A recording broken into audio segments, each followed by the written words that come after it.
Look, I mean, 5 months on from the election, a lot has happened in that period of time. And I think one of the things that we needed to do was take some time to reflect and, take stock. We were in government for 6 years.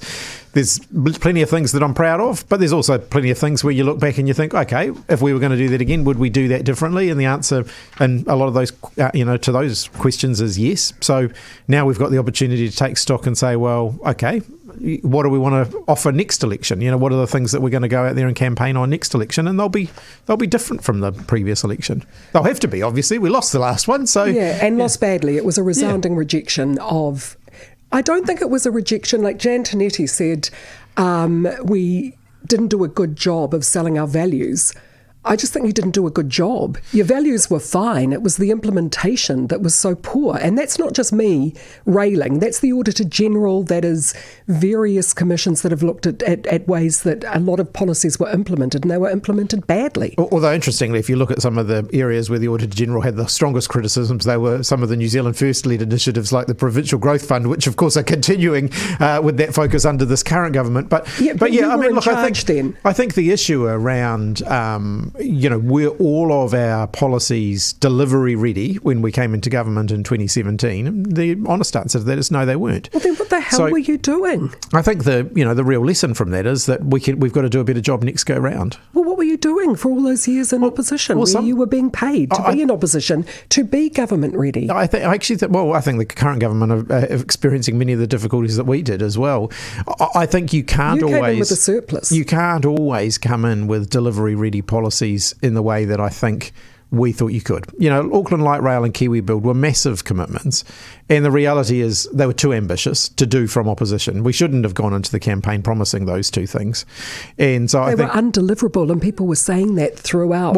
Well, light rail is not undeliverable, no, but the way it was proposed in 2017 was undeliverable, and Kiwi Build, the 100,000 in the timeframes that they were talking about, was also undeliverable. But people were saying that before you got into government. Yeah, and so plenty of lessons to learn from that. And I'm not going to be here to defend the things that went wrong, because I think one of the things about being in opposition is you do actually have to look back on and go, okay, well, where it didn't work, let's have some honest reflection on that. It's taken a moment though, because honestly, your concession speech was more like we were amazing and you people have got it wrong. I think it reflected the mood of the election. The reality is, in the election campaign, not much of what we were saying was resonating at all. I think New Zealanders had decided it was time for a change, and I think it didn't really matter what we were campaigning on in the election campaign. That was a very difficult mood to shift.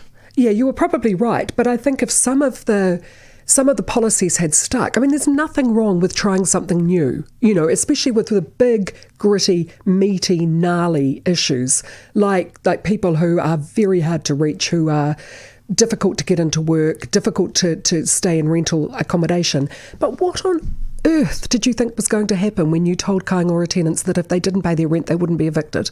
It blew out from 2 million to nearly 18 million of unpaid rent. Well, I think you're talking about the sustaining tenancies policy, which was actually introduced at the tail end of the last national government. Which you went in with full, of course, we endorsed gusto. that. But we endorsed that. But it didn't work. It was introduced by the last national government. We endorsed it. And one of the reasons that we endorsed it was actually when you start evicting people with nowhere to go, you actually create a whole other set of problems. You can pop them in the motel and put a family that's waiting in the motel into... And there we go. And there's your answer to the problem, or there is the problem definition.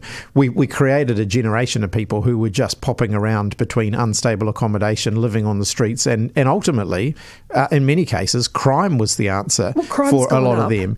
And while you had sustaining tenancies, crime went up. But you wouldn't. I'm not sure you could link the two policies together. But actually, part of the sustaining tenancies, and it was a national government policy. Part of it was designed to try and reduce some of these problems.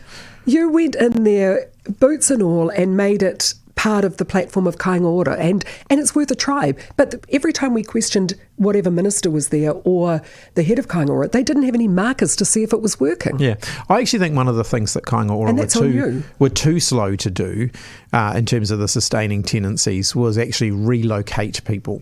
So rather than eviction, I actually think relocation should be the first port of call, because I've dealt with antisocial Kaingaora tenants in my own electorate, dealt with the neighbours who have had to deal with it, and I don't think they should have to put up with that.